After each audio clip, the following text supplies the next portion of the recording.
सियाराम शरण गुप्त की कहानी काकी। उस दिन बड़े सवेरे जब श्यामू की नींद खुली तब उसने देखा घर भर में कोहराम मचा हुआ है। उसकी काकी उमा एक कंबल पर नीचे से ऊपर तक कपड़ा ओढ़े हुए भूमि शयन कर रही हैं और घर के सब लोग उसे घेर कर बड़े करुण स्वर में विलाप कर रहे हैं। लोग जब उमा को शमशान ले जाने के लिए उठाने लगे तब श्यामू ने बड़ा उपद्रव मचाया। लोगों के हाथों से छूटकर वह उमा के ऊपर जा गिरा। बोला, काकी सो रही हैं, उन्हें इस तरह उठाकर कहाँ लिए जा रहे हो? मैं न जाने दूं।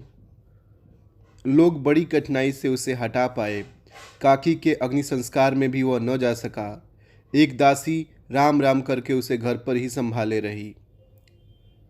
यद्यपि बुद्धिमान गुरुजनों ने उन्हें विश्वास दिलाया कि उसकी काकी उसके मामा के यहाँ गई है, परंतु असत्य के आवरण में सत्य बहुत समय तक छिपा न रह सका। आसपास के अन्य अबोध बालकों के मुंह से ही वह प्रकट हो गया। यह बात उसे छिपी न रह सकी कि काकी और कहीं नहीं, ऊपर राम के यहाँ गई है। काकी के लिए कई दिन लगातार रोते रोते उसका रुदन तो क्रमशः शांत हो गया, परंतु शोक शांत न हो सका। वर्षा के अनंतर एक ही 2 दिन में पृथ्वी के ऊपर का पानी अगोचर हो जाता है, परंतु भीतर ही भीतर उसकी आर्द्रता जैसे बहुत दिन तक बनी रहती है, वैसे ही उसके अंतस्थल में वह शोक जाकर बस गया था। वह प्रायः अकेला बैठा बैठा शून्य मन से आकाश की ओर ताका करता। एक दिन उसने ऊपर एक पतंग उड़ती देखी। न जाने क्या सोचकर उसका हृदय एकदम खिल उठा। विश्वेश्वर के पास जाकर बोला, काका मुझे पतंग मंगा दो। पत्नी की मृत्यु के बाद से विश्वेश्वर अन्य मनस्क रहा करते थे।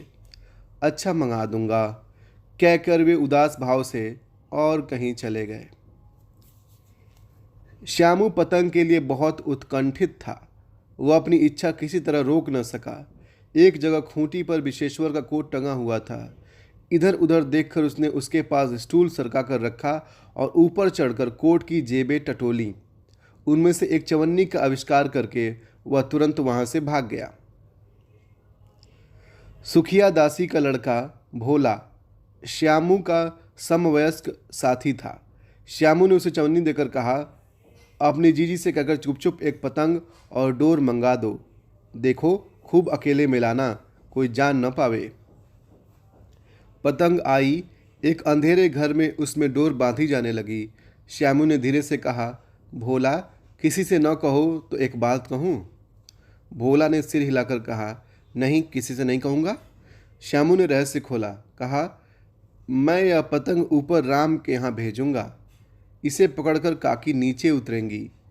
मैं लिखना नहीं जानता, नहीं तो इस पर उनका नाम लिख देता। भोला श्यामू से अधिक समझदार था। उसने कहा, बात तो बड़ी अच्छी सोची, परंतु एक कठिनता है।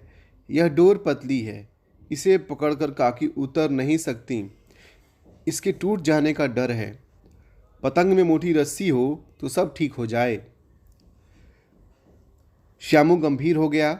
मतलब यह बात लाख रुपए की सुझाई गई है, परंतु कठिनता यह थी कि मोटी रस्सी कैसे मंगाई जाए।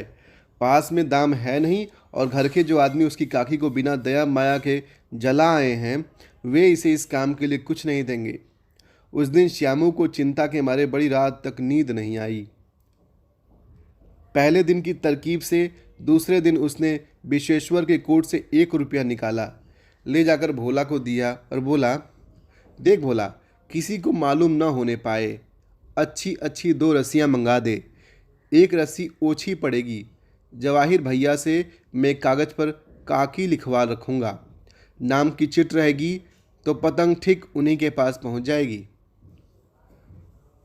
2 घंटे बाद प्रफुल्ल मन से श्यामू और भोला अंधेरी कोठरी में बैठे बैठे पतंग में रस्सी बांध रहे थे। अकस्मात शुभ कार्य में विघ्न की तरह उग्र रूप धारण किए विश्वेश्वर वहां आ घुसे।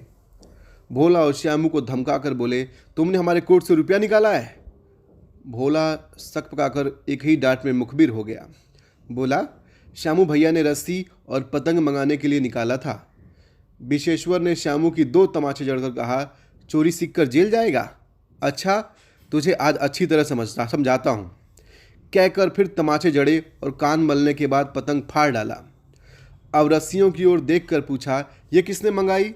भोला ने कहा, इन्होंने मंगाई थी, कहते थे इससे पतंग तानकर काकी को राम के यहाँ से नीचे उतारेंगे। विशेश्वर हतबुद्धि होकर वहीं खड़े रह गए। उन्होंने फटी हुई पतंग उठाकर देखी। उस पर चिपके हुए कागज पर लिखा था, काकी। Thank you.